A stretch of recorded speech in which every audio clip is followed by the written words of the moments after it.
Hey guys, welcome back to my channel. তো আজকে আমি যে বিষয়টা নিয়ে আলোচনা করব তা হলো bond valuation. So let's start. এখানে আমরা ফর্মুলা দেখতে পাচ্ছি।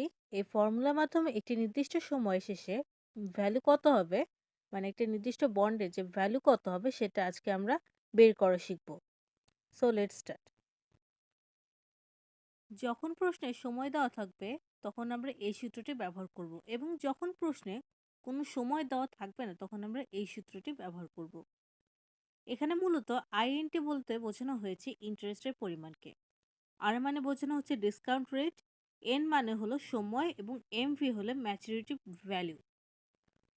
আমরা এখানে একটি প্রশ্ন দেখতে পাচ্ছি, determine the valuation of bond of queen company from the information given below. অর্থাৎ নিচে যে তথ্যগুলো দেওয়া হয়েছে এই তথ্যগুলোর ভিত্তিতে বন্ড ভ্যালুয়েশন নির্ণয় করতে বলা হয়েছে। এখানে আমরা দেখতে পাচ্ছি ফেস ভ্যালু ২০০০ টাকা, কুপন রেট 13%। এখানে কুপন রেট মানে ইন্টারেস্ট রেটকে বোঝানো হয়েছে। ডিসকাউন্ট রেট 15%, আর যেটা এই ডিসকাউন্ট রেটকে ৮ দ্বারা প্রকাশ করা হয়।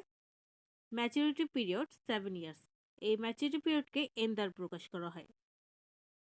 এখানে এমভি ভ্যালু দেওয়া নেই, তাই ফেস ভ্যালু হলো মূলত এমভি মানে ম্যাচুরিটি ভ্যালু।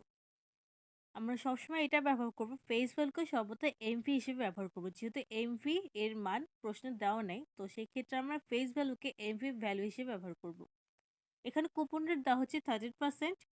সবসময় ফেস ভ্যালুর উপরে ইন্টারেস্ট ধরতে হয়। এরপর আর হলো 15% ইন 7 ইয়ার্স।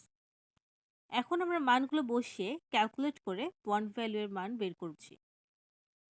আর যে পর্যন্ত দেখা হচ্ছে নেক্সট ভিডিওতে। সবাই ভালো থাকবেন, সুস্থ থাকবেন। Thank you.